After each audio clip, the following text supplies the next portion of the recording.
Namaskar and welcome to another exciting episode of School of Thoughts, a platform by the Ministry of Education's Innovation Cell, where young minds reflect, express, and debate on ideas that matter in today's education landscape.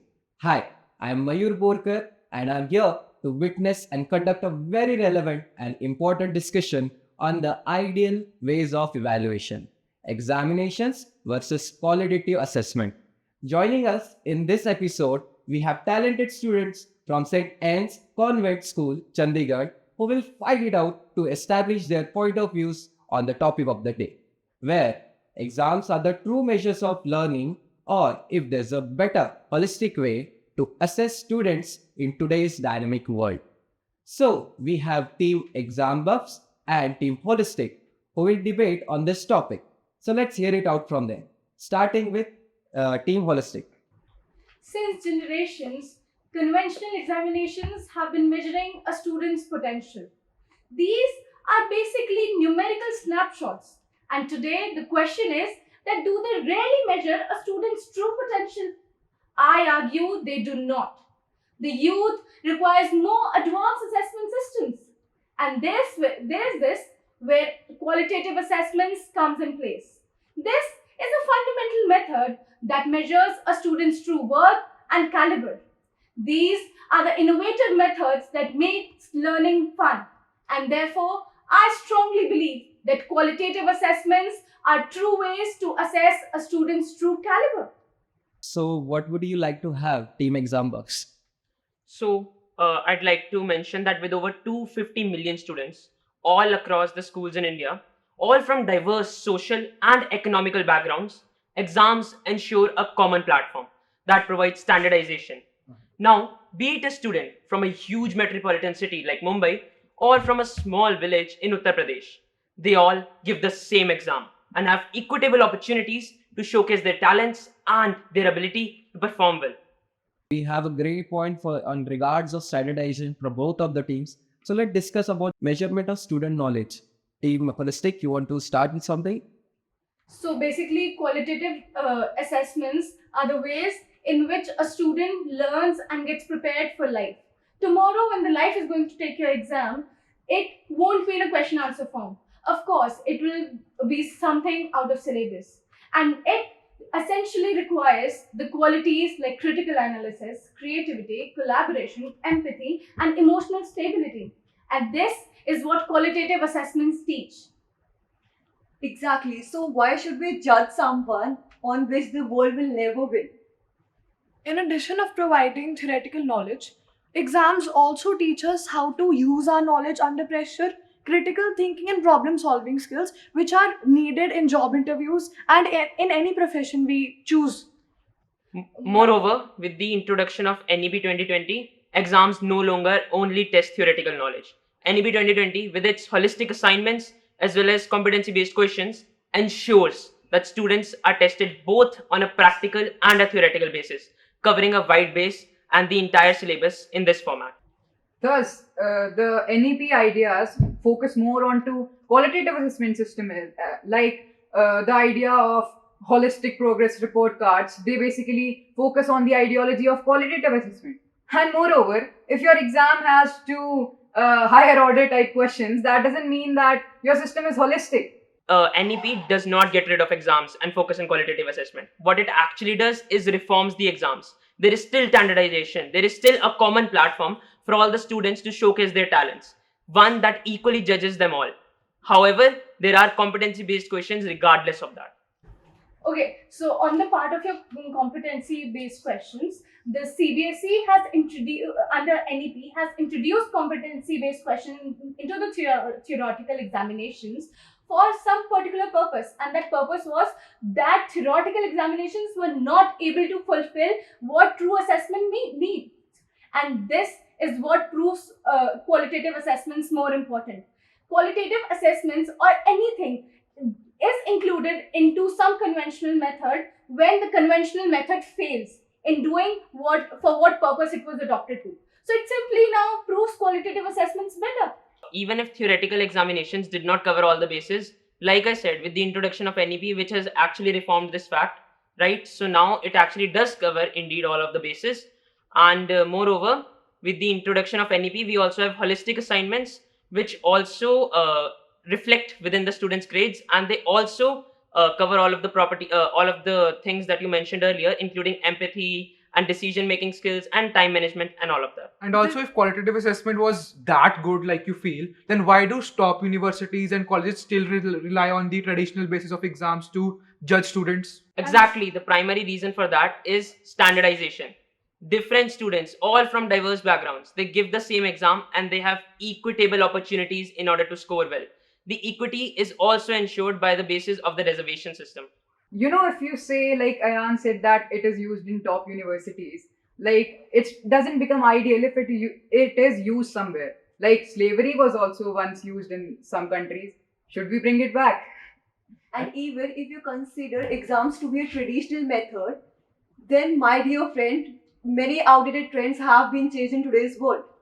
So And- why not change and upgrade the system of exams? So, like, can you tell me at least a name of any one country who have totally eradicated exams and replaced them with qualitative assessments and still maintained high educational grounds? I have one.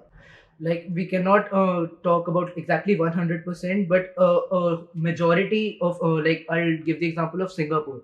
Singapore was a country in ruins in the 1960s, and it had a survival-driven education system based on exams.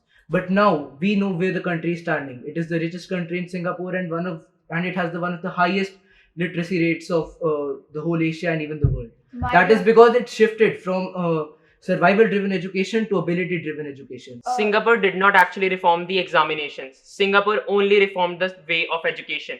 It introduced personalized education. The method of testing was still standard examinations, which ensured standardization. And my point thus still stands. The standardization you first pointed out was for everyone, regardless of any uniqueness in thinking. But here the standardization is different.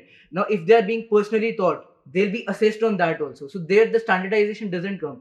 That is where it qualitatively assesses the personal thinking. When asked the question, who are you? They were taught personally. They were not assessed on a qualitative basis. They were assessed on the basis of standard examinations that cover STEM topics, right? So that was the actual way of assessing them. The only thing that changed was the way that they were taught.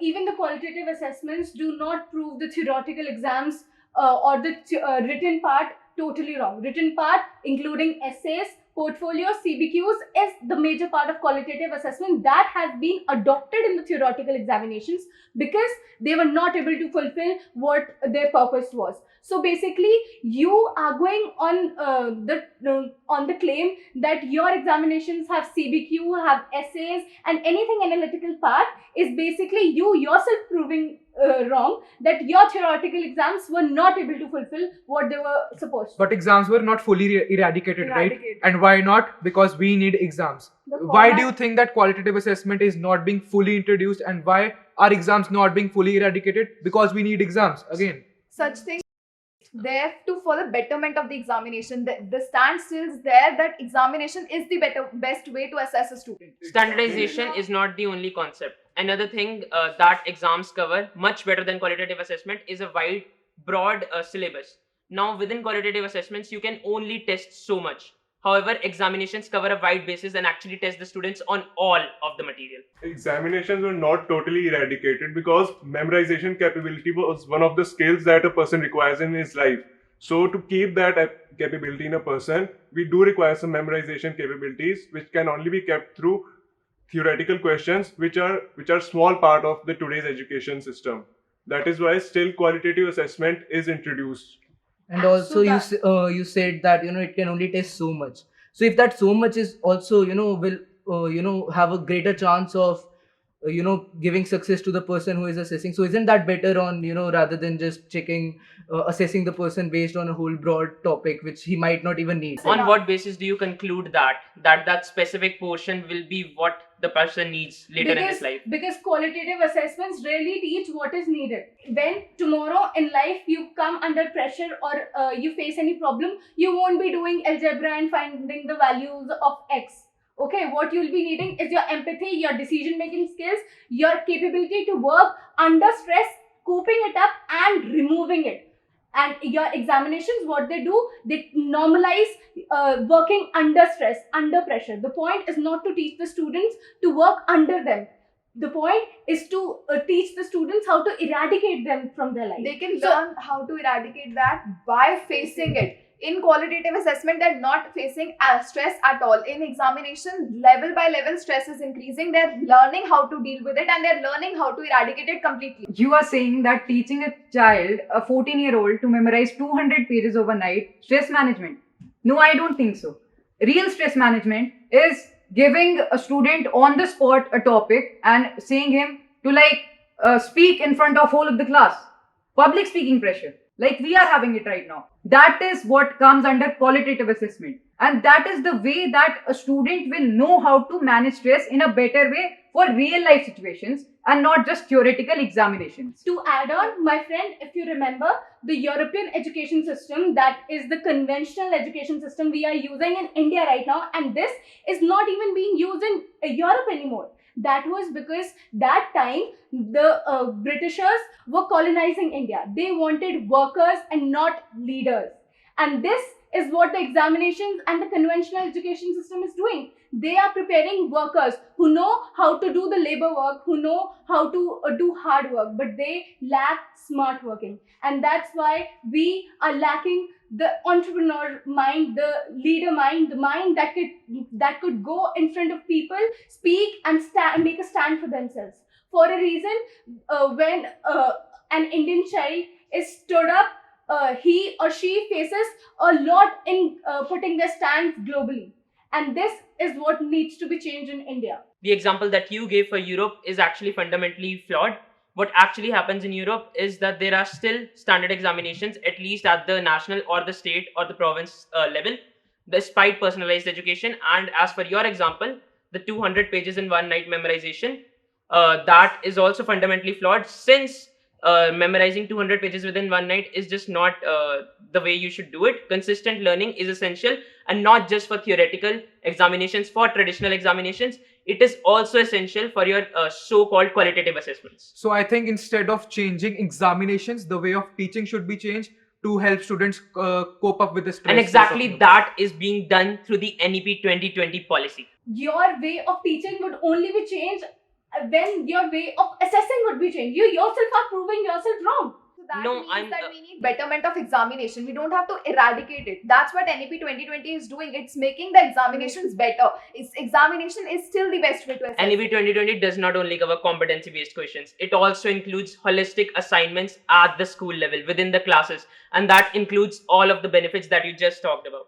Things are included, are adopted because the older ones were not fulfilling their purpose. And on your point that why are the examinations still not eradicated, this is because the conventional and the typical mindset of people that still needs to be changed, and of course it would take some time. So it's great to know that our students are more aware about National Education Policy 2020, which is NEP we are talking about, and they have good sense of the standardization and the skill development they are talking about. So let both of the teams, let's move on to the next point, which is developing students developing skills.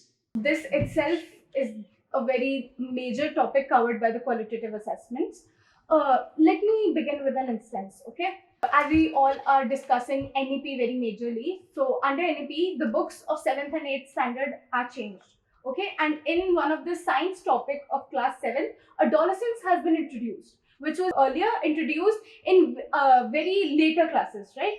And why is this introduced? Basically, it is introduced because the purpose is that student would learn or read about the topic for the purpose of examination, and by this they'll get awareness, okay? But if the child knows that tomorrow in the in the exam, the child will not be getting anything deeper from this, the child has only to rote memorize what is in the textbook, he or she would read it in such a way.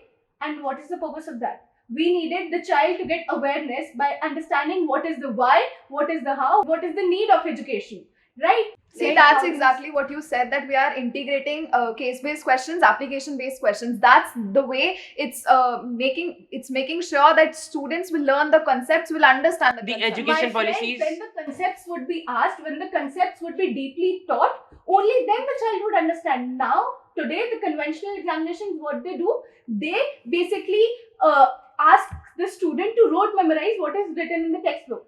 Rote memorizing something and understanding its conceptual meaning are totally two different things which are being confused by you all. Education policies have also made sure that there is reduced rote memorization, and this is also proved by the fact that you just stated that in class 7 textbooks adolescence topic has been introduced, right? And earlier it used to be introduced in very like higher grades.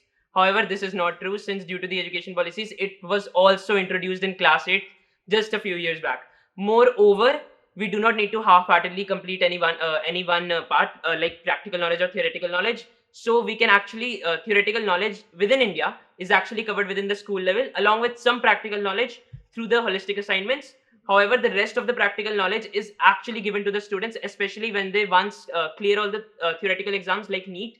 Like in the case of a doctor, they actually clear NEET, and after that, when they actually get into med school, they're actually taught practical knowledge at a grade scale. So basically, you don't half-heartedly prepare one thing. You actually have to fully prepare for both the things, be it And practical or theoretical. And these competitive systems first test the knowledge of a student by taking a written examination. It is not that first you will assess a student on the basis of qualitative assessments. You will know that why they want to serve the nation as a doctor. First you will test their knowledge, and if you think they are capable enough of taking up that profession, then you will start training. Knowledge itself is divided into two aspects. Okay, one is the rote memorization knowledge about you know something, and second is the conceptual knowledge, that is why and how is that thing needed, how and why is it implemented.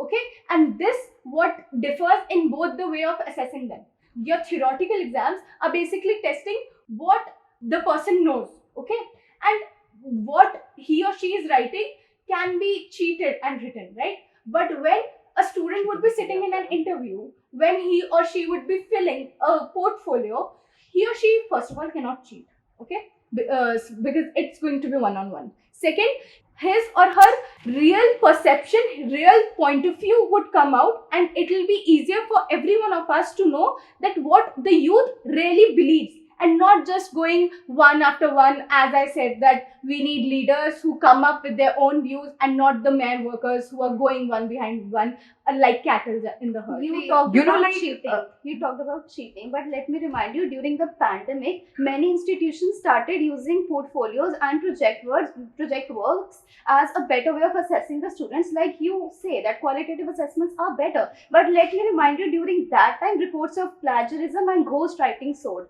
And how do you defend qualitative assessments in that case if you feel that examinations also have cheating? My friend, that was an online period. That was an exceptional period. You cannot journalize something that was exceptional. In those 2 years, many things were done exceptionally. You take an example of written exams. It is very possible that a person could cheat from anywhere. You have resources, you have phone in front of you. What about the oral examinations, if I talk about, which qualitative assessments strongly support? So what if the assessments would have been taken in an oral form, one-on-one? How do you think that children could be able to cheat in that form? Okay, when we are talking about examination, we can have strict supervision. But when we talk about qualitative assessments, we have 40 crore students studying in India. If you say that we're going to take one-on-one interview, that's not possible. Okay, for a class of 40 students taking one-on-one interview, it's not possible. Second thing will be group discussions and debates. Their cheating will be the most, right? Because you can not inculcate strict supervision there, but in examination, strict supervision can be there. How do you so sure? Because NEET paper just got leaked. So how do you think that strict supervision is taking place there? Many institutes, they supported that paper and they taught their students about that paper. If they have been so truthful and honest about NEET examinations, they would not have taught their children about that same examinations. Instead, they would have taught same questions like that, not the exact And what paper. proof do you have that teachers won't bias students on the basis of qualitative assessment? Yeah, Biases do exist in every kind of system. Exactly. No No, system is like totally good, but the thing is that in a flexible system like that of qualitative assessment, biases can be identified, they can be reviewed, and they can be corrected. But what about the exam system? Let's take up a standardized exam such as the board exams. Especially in the board exams, no one actually knows whose paper it is and who is actually checking the exam sheet. So there is no chance of bias. First of all, I don't see any way that there could be biases there. However, even if you have qualitative assessment, especially like the one-on-one oral example that she just mentioned, If we take that up, now maybe the teacher doesn't even know the student personally. Maybe the teacher is somewhere from outside the not from that particular school or from that particular area. Still, there can be biases on an ethnic, on a racial, on a religious basis that you cannot avoid. And how exactly can you supervise? Can you supervise in order to prevent those biases? Can you please shed some light on so that? don't you think that could even take place in the theoretical forms or Of course exams that not. No, you I don't Of think course so. not. Of course not. Of course. It can. How? First of all, Please. yeah. if you talk about racist biasness here in one-on-one examinations, fine, I accept that fact. What about the checking matter? The right and wrong changes to teacher. So how do you justify that? There's an answer. If three teachers are co-assessing one student, every teacher is having different perspective. Don't you think it's just a guesswork about the student's caliber? I think being biased towards someone, being unfair, and doing these unethical things is a problem of the person and not of the system. Neither did the theoretical system supported biasness, and nor the quantitative assessment does. That rote memorization and implementation of your topics, of your concepts in your real life. There's this different. The life, when it would take exam, nothing would be from a textbooks. They're always out of syllabus. So you So just at that want time, us, all you you just want us to face challenges in life, but we don't have any knowledge about the concepts. We are getting knowledge from school because that is a basic knowledge, and qualitative assessments are highly promoting life skills. And you are saying that if life skills are more important, then why are we getting this knowledge? qualitative assessments are not only interviews, they are very vast system that includes project, that includes portfolio, that includes real life practical Observation examinations, observations. Qualitative assessments eradicate the numerical score systems that put the pressure on the students, put the stress on the students, and the toxicity of the education system that is being put on the students. Qualitative assessments more focus on descriptive feedback. They tell you of what you lack. They And won't tell you Are you what proposing lack. that are numericals? exams Are you focusing- proposing that numericals hold no value within the education system on The this basis? initial Because- question was which education system helps to build the skills. To answer to that question is the qualitative assessment is based on practical, real life scenarios in which we have project management, like group projects.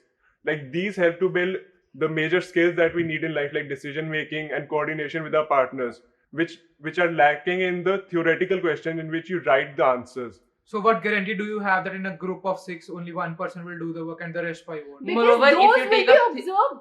Those will That be is what observed. qualitative It is not- assessment is about. Observation and giving what the Personalized remarks feedback. are. Yes. Like we are told that you need to learn specific things which has to be there. Like key, what we say, Key like key terms. terms are provided.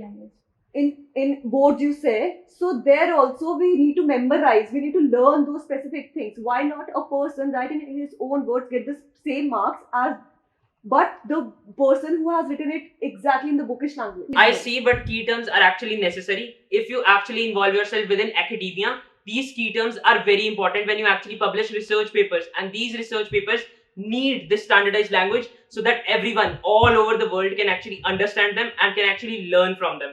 And in order to respond to your claim of practical knowledge lacking, first of all, in primary and secondary education, yes, indeed, theoretical knowledge is a key portion.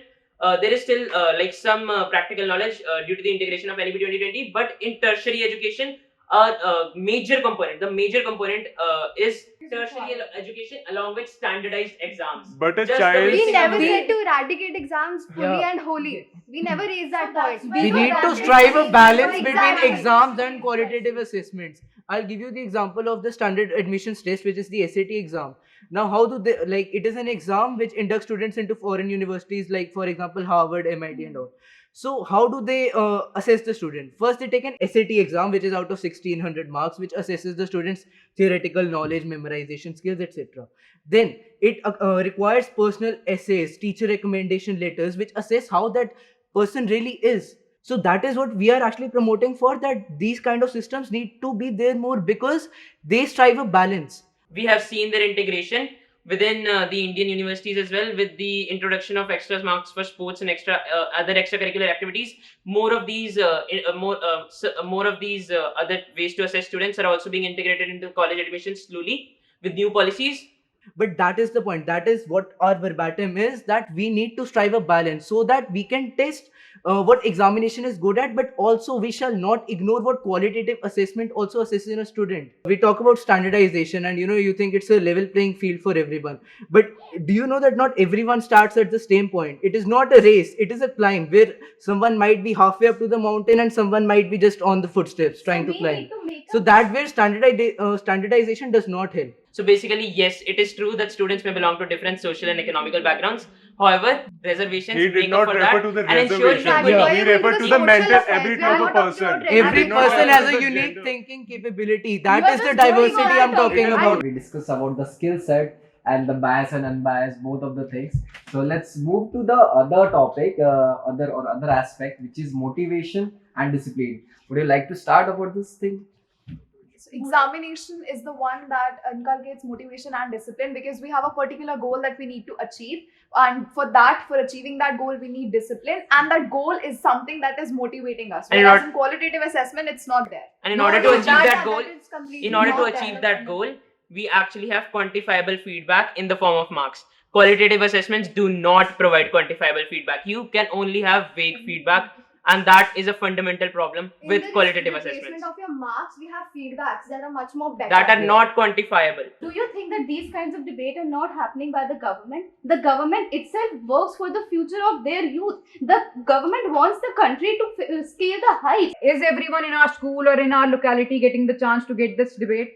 But the thing is that in qualitative assessment type, every student can have that chance of debating, of getting knowledge in a way that he or she likes. India is a home to 250 million students, and even more than that. If you are saying that everyone has a chance to make up their points, get an interview, participate in open discussions, then you basically claim that your system of qualitative assessments lacks speed. They require time, resources, and individualized efforts, and that will not focus on the majority. And let's get back to the Efficiency is motivation very point. important. It becomes more like daycare rather than an evaluation Okay, basis. so Let's you get know, back to the qualitative- motivational point. Exactly.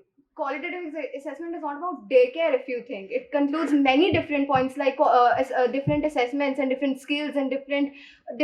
Let's assume a child is an introvert, but he's very good at studying. So he studies and he gets full marks, but he can't speak in front of 10 people. Then what is the use of that motivation? Where is it going to take him? And if they are taught that yes, theoretical knowledge is very important, they grow in that atmosphere and they keep on learning in that way. Growing up, they'll believe that yes, the book examinations, the book whatever I learn, I have to write and vomit it out on my exams. And that's why whenever you ask a child who is in primary or secondary examinations while he or she is doing it, he'll say, "Ma'am said to write exactly that, otherwise I won't get marks." When we were younger, we were taught how to color. Exactly, all of you agree on that. We were very much scolded if we colored the picture out of the lines. And do you know why we were taught like that? Because they had to shape our mind in such a way. Exactly, Out the of the mind is line being is fine. shaped in a wrong way. It was never necessary to paint the sky in blue color. I can also do it in pink. So basically, qualitative assessment tells us to do things in creative way. Just like we don't stop children from painting the sky blue. Yes, sky is only a blue color. No, they can do it according to their imagination. So What they feel. Okay, so both of our teams have a good point on motivation and principles. What is your thinking about the what we can preparation for future challenges? So So- basically, exams, while preparing for exams, we actually face a lot of stress, and that is true. But this stress actually also prepares us for the future endeavors within our life. Like maybe you're giving an interview in the future. Who's actually going to prepare you for the stress for that, right? So exams actually prepare you in advance for this. You also learn time management, since consistent learning is a key aspect of standard examinations. The consistent learning also teaches us how to be disciplined and how to actually deliver on time. Giving a 3-hour test and preparing a whole night before it had nothing to do with the stress related to giving an interview. Sir, time management is not exactly about completing your examinations under 3 hours in your pressure. It's more about organizing stuff. I'm talking prioritizing about things, and organizing so- the way you learn, the way you consistently So learn that each is- day. You that's actually why have to the prepare your argument that- timetable and why are accordingly. the qualitative assessment? That is what Yeah, I'm trying exactly. to tell Why you. are the students lack time management? Because they Because are that- not taught qualitative assessment. Exactly. So So what what, is your if a student While takes, learning how what to if a prepare for student takes examinations, its they whole- actually do indeed what learn how if to a manage their student time. takes its whole time in completing those 20 MCQs while he leaves all the 5 markers that he That needs? is the mistake of the student, that he could So, not yeah, learn. exams That was have not to taught to understand. him. Exams So do not that's- taught the skills, and We he have not to learn learn- But they're not taught. The teachers give us very Very good practice, and we don't pointers have also. examinations for only one time in a the year. teachers give us practice for something. The format is already given. You have to just do and write the paper in the similar way as you're taught. And this is the same of rote memorization. So Teacher are you said that trying- 5 markers, 3 markers, 2 markers, and MCQs, and this is CBQ. This would come for this much marks. And This Then means the and moment talking you about- face a problem in life, If you you- will not get the format of this in advance. If right? you're making that format, that means that you're not standardizing the way that you qualitatively test students. And if you're not standardizing that way, then how exactly do you propose that higher education or institutions will actually admit students on the basis of qualitative assessments? Just tell me that how are students assessed in the best universities of the world? Are they tested like IITs? Just one exam, your mark tells what you are, and Your you are rank selected. tells you're in. The MITs read your essays. It talks about your projects, your passion. They don't just measure what you can learn and write into your exams. Qualitative assessments helped us to adjust, which I don't think exams does very clearly. It helps us to adjust in an environment, working with new people in which you may or may not like. And holistic assessments are a part of Qualitative assessment. But we're already integrating them with the Let's NEP say you keep 2020. What you're measuring is what you're talking about is Sir, actually you getting really rid of lack the standardized knowledge of your evaluation. topic. You're You getting have rid to of be standardized Let's evaluation. take the You're example contradicting of the yourself. skill decision making capability. Let's take an example. So in qualitative assessment, we can improve that skill by indulging in the projects, combined projects. We know how to take decisions. But in theoretical examinations, how can you improve your decision making capability? IOQM, NSEC, NSEB, these Olympiads, actually, you're not supposed to attempt the entire question paper. You're actually only supposed to attempt like 5 questions from So you're 30. limiting the decision making capability to just that we cannot attempt this and not attempt that. So in examinations, Yeah. what usually children do, they select the question which seems to be more easier to them, not what they are capable of. What they're capable of is easier to them. But Yeah, choosing exactly. a What is question is easier to totally them? different than handling a real life scenario, don't you think? It shows that you know about yourself. It shows what you're good at. You do what you do in real Good life at what If you're we take the actually good at. example- If we take the example, what you propose, that someone is rude to us, if Yeah. we have the knowledge that we have our basic rights, right to speak, right to freedom, we also have the right to constitutional remedies, which we are being taught in every class about the fundamental rights. We can approach the court if anything serious has happened to us. You'll be given the knowledge about the constitutional remedy, but the courage, the right to stand for yourself, your way of speaking and presenting yourself in the court, and being able to convey what you're feeling, that is what the qualitative assessments are about. Includes. Learning And about exams are constitutional not remedy mainly would not about- help you going to the court. Exactly. Being able to represent yourself and expressing yourself does. But in this situation, there is nothing wrong with examinations. In a school, when before attempting an examination in schools, teachers have a group discussion with us in which we don't feel fear in that if we are truly involved in those discussions. This is for only 5% of students maximum. Not every child is connected to every how teacher. And decision making is Examination not is the not to only be skill about that is required. There's a whole spectrum. And again, we So you aren't. can't argue only on the basis of decision making. You are indeed proposing that personalized attention is required, right? So how do you plan to deal with this? The fact that within India, the teacher to total student ratio, the total teachers to total student ratio is extremely poor in comparison to other countries. In an ideal world, yes, you only worry about the system. However, in the real world, you can't just worry about this only about the system. You actually have to look at all the aspects. Everything seems impossible at first, trying to scale something. We literally scaled the Aadhaar initiative to 1.3 billion people. We literally mapped the moon, but you're saying that I'm not trying to achieving bring 1 to 1 qualitative ratio- assessment to everyone. I'm trying to ensure that there are enough teachers in order to maintain a standard of That qualitative is assessment. exactly So should something we which just- is possible, which needs to be done.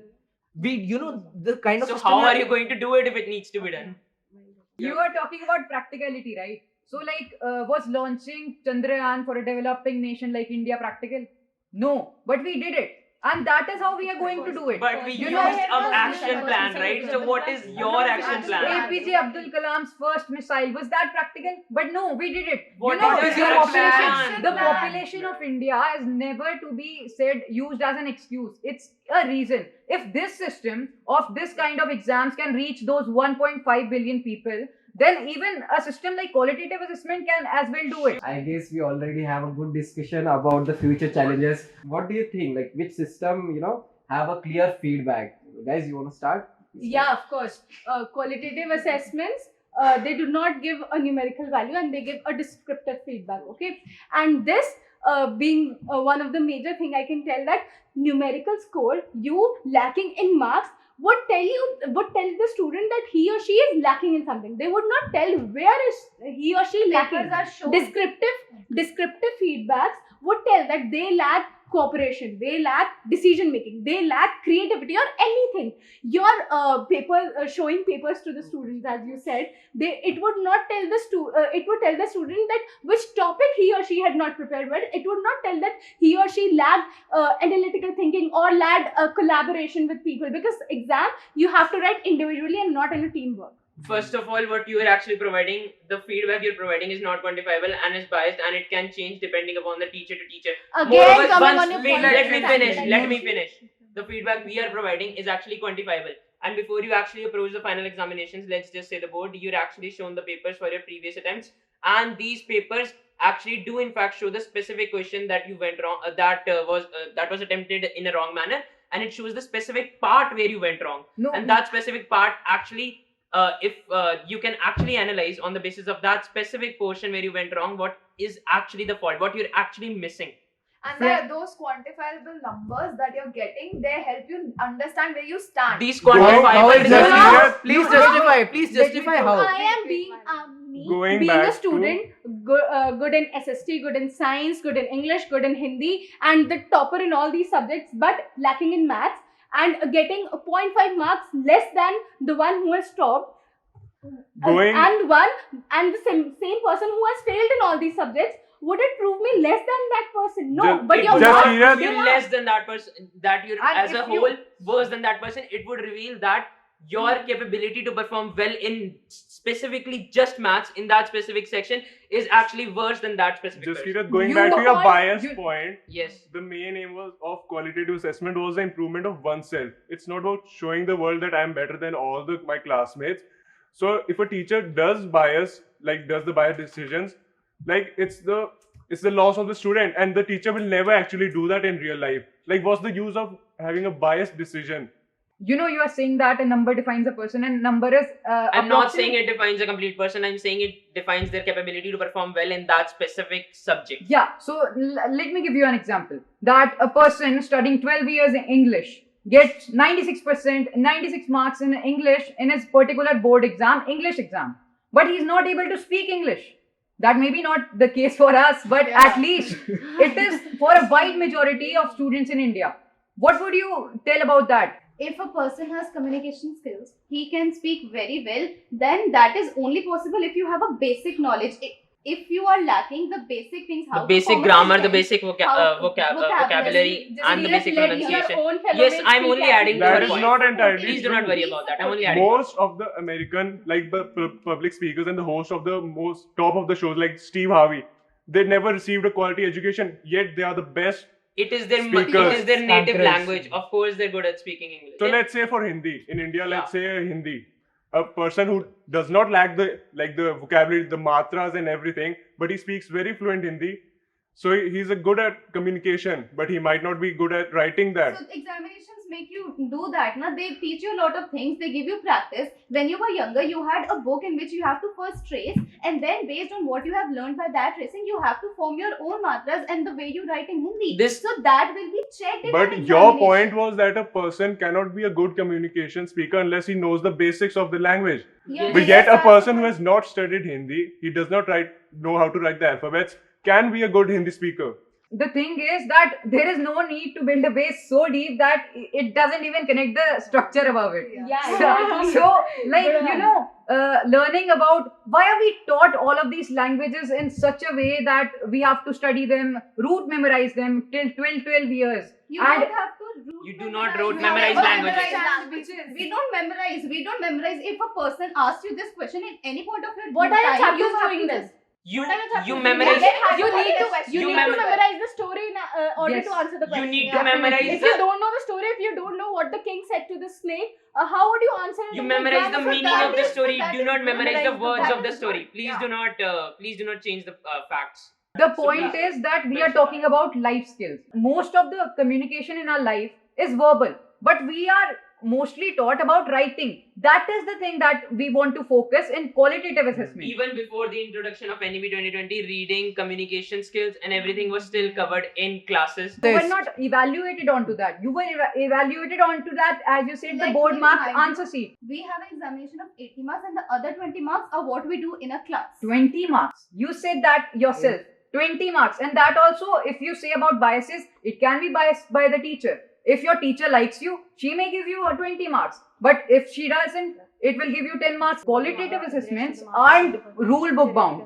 You are just thinking that qualitative assessment is just like a teacher is sitting here and she's evaluating us and she's just giving all the points. Qualitative assessment can be flexible. It can have many things. It can have presentations, portfolios, this, that, teacher, peer assessment, teacher assessment, observations. And like the thing is that it consists of many things. And all of these many things also include biases. Please give me an example of a single thing that qualitative assessment involves that cannot be biased despite all means. Project or a presentation, Yes, yes, practical. yes. How can it be biased? I'll reiterate this. This is not an ideal world. There is no way to completely prevent biases. Are exams free of bias? Then We have definitely. different ways to prevent biasness. Take board exams only. There's no, we don't know who's In going our to check case, your 20 paper. marks may be biased. No In your way. case, all of the marks are biased. If you're going to talk. Okay, about let me that. give you an example. If a child from the class 1st to 9th passes with good marks on the basis of bias, every teacher likes him. But in board marks, he gets the fair treatment and he scores low marks. Then what will be the Yes, effect on him? definitely. Definitely. You are just focusing on that point of just board marks. You are not talking about that 12 or 11 years that happens before that board marks. That Isn't is that exactly can be why vanished? boards are there. Boards are the final exam. Boards are the final assessment. They are the So isn't the standardization. children's Why the reputation 12 and years of future a child ruined? are measured on just a few days of examinations, just single sheet deciding his whole future? They- Is this really right? And getting biased for so many years is actually not possible when you have a standard answer key through which Same you goes have for the to. qualitative assessment. Yes, then. you You have have just an answer key for every the year. points the person has. Yes, we I have I rubrics. have We been have saying the learning same thing outcomes. since so long that as in theoretical examinations in English, when you get hypothetical question, a foundation key is made. Similarly, in your qualitative assessments, a foundation answer key can be made because something that is right would be marked right. Something that is wrong would be marked wrong. How can you mark something wrong as right and right as wrong until and unless the person is biased? So, being the youth, it's our job not to normalize those flaws and to eradicate them from It the is still society. unrealistic to expect that you'll actually eradicate Can you them. please, to conclude, I believe the bias in teaching is not that big of a problem to be debated in such a hot manner. It's not that big of a issue in the real world. There may be some very exceptional cases in the world, but that should not be debated like this. You know, like definitely to conclude, we as a supporter of qualitative assessment would like to say that in a system like of Indian education, we should include that we must have a balance in it.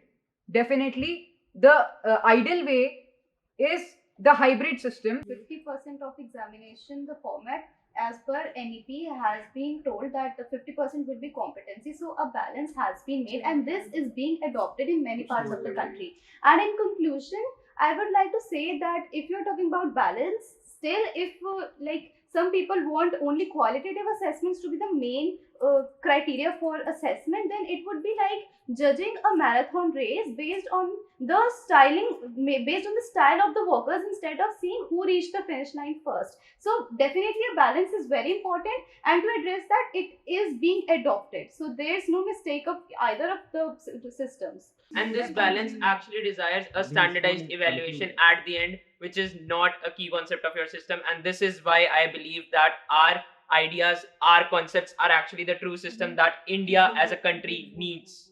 I just want to, conclude by saying to, in contradiction to her point, that we need a system that does not filter out the students who have, cracked the pattern of the exam. We need a system where every student can thrive based on his or her own abilities. Yeah, so in short, hybrid system is the one that will help us to achieve that goal. Yes, Yeah. And definitely. most importantly, that hybrid system is a pen and paper examination and not an open discussion. No, definitely. So what I not. feel is that exams with Not qualitative just assessment is the qualitative best way of assessing students. Okay, so both of our team, Exam Buffs and Team Holistic, gives a thoughtful and very insightful, deep down conversation regarding confidence, bias, unbias into the system, discipline, motivation, and other aspects. So this was a truly thought-provoking exchange of ideas. It was amazing to witness you all presenting diverse viewpoints with such clarity and depth.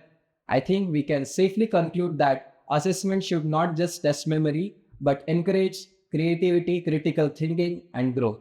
If you enjoyed this debate, don't forget to share your thoughts in comments and stay connected for the next episode of School of Thoughts. Till then, keep questioning, keep innovating. Thank you.